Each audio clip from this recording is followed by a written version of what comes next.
The light be upon me, Selusha murmured, sounding amused, as the Dakovael hurried back to kneel upright against the walls. You've done that every morning since the first day your head was shaved.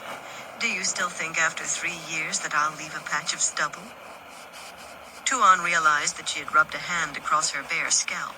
Searching for stubble, she admitted to herself ruefully. If you did, she said with mock severity, I would have you beaten. A repayment for all the times you used a switch on me. Placing a rope of rubies around Tuon's neck, Selusha laughed. If you pay me back for all that, I'll never be able to sit down again. Tuon smiled. Selusha's mother had given her to Tuon for a cradle gift, to be her nursemaid, and more important, her shadow, a bodyguard no one knew about.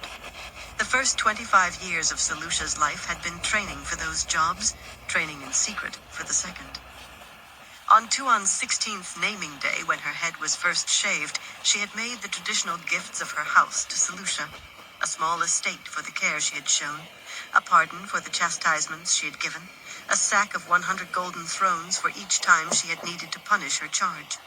The blood assembled to watch her presented as an adult for the first time had been impressed by all those sacks of coin, more than many of them could have laid hand on themselves.